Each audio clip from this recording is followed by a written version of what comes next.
সচিবালয়ে প্রধানমন্ত্রীর রেড টেলিফোনের সংযোগের তার চুরির ঘটনা ঘটেছে। দেশের প্রশাসনিক কেন্দ্রে প্রধানমন্ত্রীর বিশেষ টেলিফোন সংযোগ বিচ্ছিন্নের ঘটনায় নিরাপত্তা ব্যবস্থা নিয়ে নতুন করে উদ্যোগ তৈরি হয়েছে। ঈদুল আজহার ছুটি শেষে অফিস কার্যক্রম শুরু হওয়ার দিন বিশেষ টেলিফোনের সংযোগ না থাকায় বিষয়টি সামনে আসে। সংশ্লিষ্ট সূত্রগুলো জানিয়েছে, টেলিফোন লাইনের প্রয়োজনীয় সংযোগ বিচ্ছিন্ন থাকায় ফোনটি অচল হয়ে পড়ে। পরে রাষ্ট্রীয় টেলিযোগাযোগ সংস্থা বিটিসিএল এর কর্মকর্তারা 7 ঘন্টার চেষ্টায় সংযোগ পুনরুদ্ধার করেন। এই ঘটনায় থানায় সাধারণ ডায়েরি করা হয়েছে। একই সঙ্গে সরকারের একাধিক সংস্থা বিষয়টি তদন্ত ও অনুসন্ধান শুরু করেছে। কর্মকর্তারা জানান, প্রধানমন্ত্রীর রেড টেলিফোন একটি উচ্চ পর্যায়ের স্পর্শকাতর বিষয়। সাংবিধানিক পদে অধিষ্ঠিত বিভিন্ন ব্যক্তিসহ রাষ্ট্রের অতি গুরুত্বপূর্ণ লোকজনের সঙ্গে তিনি এই ফোনের মাধ্যমে কথা বলেন এবং তথ্য আদান প্রদান করে থাকেন। প্রধানমন্ত্রীর রেড টেলিফোনের টিউন গায়েবের ঘটনা স্বাভাবিক নয়।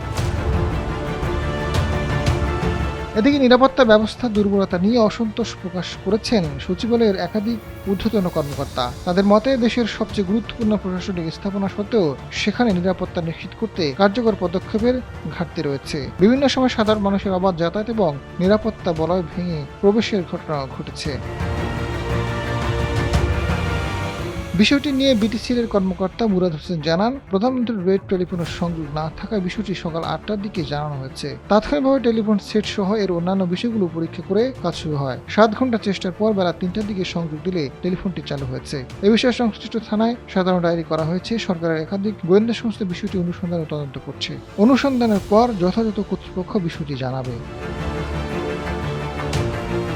এদিকে প্রধানমন্ত্রীর রেড টেলিফোন নিরাপত্তা বিঘ্নিত হওয়ার বিষয়টি তদন্ত করার জন্য বিটিসিএল থেকে স্বরাষ্ট্র মন্ত্রণালয়কে চিঠি দেওয়া হয়েছে। পাশাপাশি বিটিসিএল নেওয়ার পদক্ষেপের একটি ব্যাখ্যাও দেওয়া হয়। বিষয়টি গুরুত্ব দিয়ে তদন্ত করার জন্য পুলিশের স্পেশাল ব্রাঞ্চ সহ বিভিন্ন সংস্থাকে দায়িত্ব দেওয়া হয়েছে।